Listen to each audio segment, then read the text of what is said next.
Hey everybody, welcome back to another episode of The Art of Photography. My name is Ted Forbes. Recently I was in New York City and we had a meetup and had about 10 people show up. It was a lot of fun.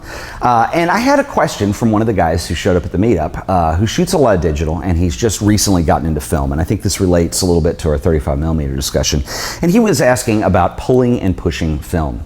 And I thought it was a great question because a lot of times you get questions and you realize that you talk a lot about things in the podcast and then there's little gaps that you haven't filled. And I want to talk today about pushing and pulling film and what does that mean. Now this does not apply to digital. With digital photography, you can set the ISO, or the sensor sensitivity, for each individual shot. In fact, some of the automatic modes on modern cameras set this for you, and sometimes within a specified range, but you don't have to worry about it as much.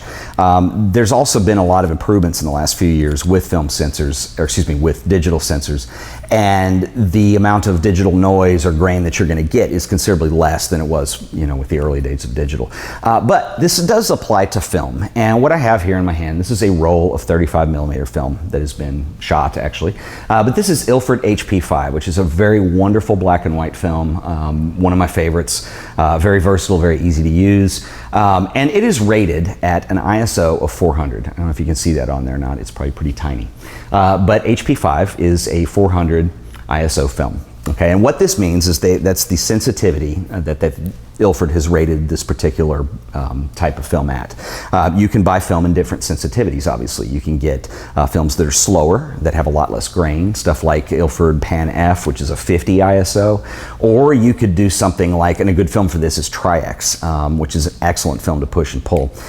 Tri-X is kind of a classic, versatile film that Kodak makes. They still make it. It's changed a little bit over the years, but more or less it's still classic Tri-X. Tri-X is like HP5, they're actually very similar. Tri-X is rated at 400. Now what you can do is you can actually change that rating. And typically this is known as an ASA. Don't get confused with that. They're more or less the same thing. ISO is what the film's rated at.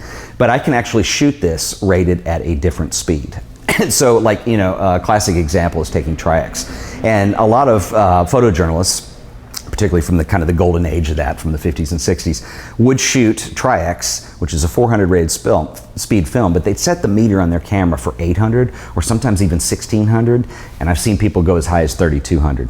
And so the key to this is you're probably thinking this sounds a lot like the zone system stuff we've talked about, and it is. But if you rate the film at a different speed, this is known as pushing or pulling. So what we're doing is if we rate it higher to shoot in lower light, we're pushing the film speed. And so really all you need to do is when you go in to get your film developed, or if you're doing it yourself, you just need to remember what you did it with. But if you're taking it to a lab, just tell them that, this needs to be pushed however many stops of light you needed. So, and it doubles for every stop. So if I shoot 400 rated at 800, I've doubled it, right? It's one stop. If I do that again, it would go to 1600, that's 2 stops, or 3200, which would be 3 stops. So you can tell the film lab one of 2 things. You can say, let's say we shot it at 1600 ISO, or ASA technically. You can go in with your film and say, I need to push this 2 stops. Okay, so push process. And what they're going to do is actually develop it a little bit longer or shorter, depending on whether you're pushing or pulling.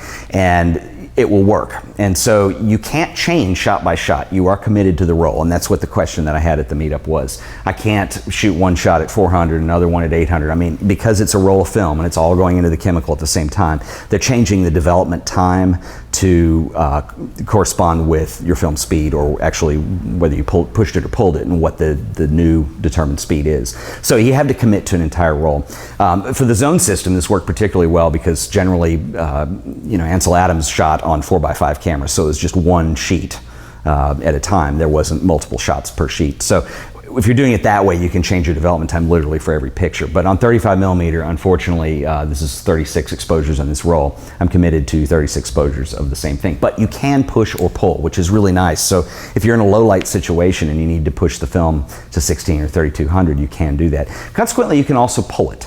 And pulling has a little bit different effect. If you pull your film, it would mean that I took some 400 speed film and I shot it at 200 or 100 or even 50.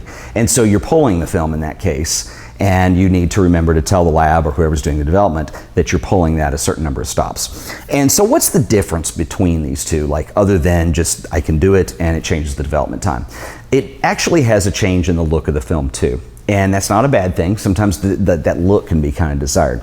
Pushing your film, in other words, rating it higher for lower light, is going to create more contrast in the film. So for instance, if I'm shooting HP5 here or Tri-X, 400 speed film, and I shoot the roll at 16 or 32 or something that's much higher, the higher I go, the more contrast I'm going to get in my negatives. Okay, so you got to remember this. So sometimes they can come out really contrasty, and which can have a really cool effect. And I think most photographers that do this as a technique do it for that effect. They want that high contrast look. The other thing that comes into play is the amount of grain that you're going to see, and the film will get grainier the higher you push it.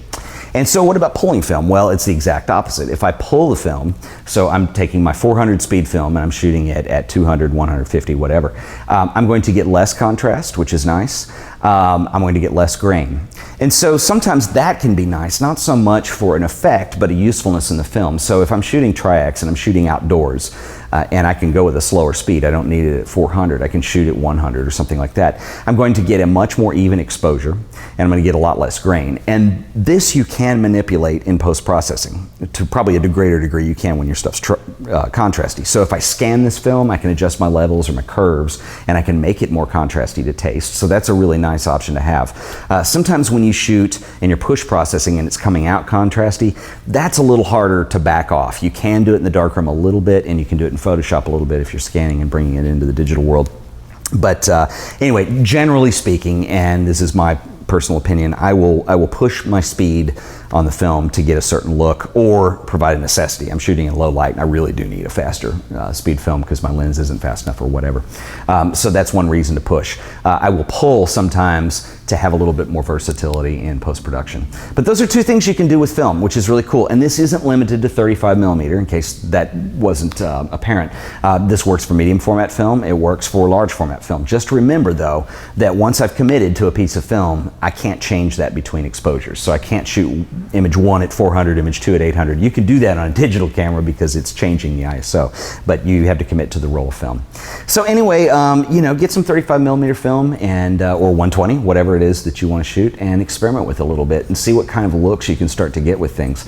We'll do some more podcasts on the future on this because HP5 here and Tri-X are really interesting black and white film types because of the different looks that you can radically get out of one type of film. The grain looks a certain way. The contrast acts a certain way when you push or pull, and they're really good films for trying that out. So, I think it would be interesting to do a podcast down the road, where we just talk about Tri-X and using different developers and different speeds, and you get a lot of versatility going that way. And I think the biggest advantage of it is you start to get a different look.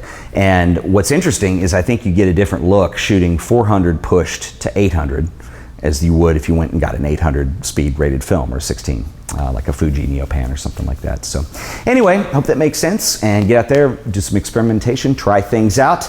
Visit us on the web. You can find this podcast and more at theartofphotography.tv. And follow me on Twitter because I tweet a lot of stuff and you get more content. Actually, even on the website, you get more content than you get in these podcasts. But I also tweet out links and stuff during the day of things that I find useful. And so follow me on Twitter. My address is twitter.com/TedForbes. It's my handle. Follow me. I'll see you guys next time. Once again, this has been The Art of Photography, and thank you for watching.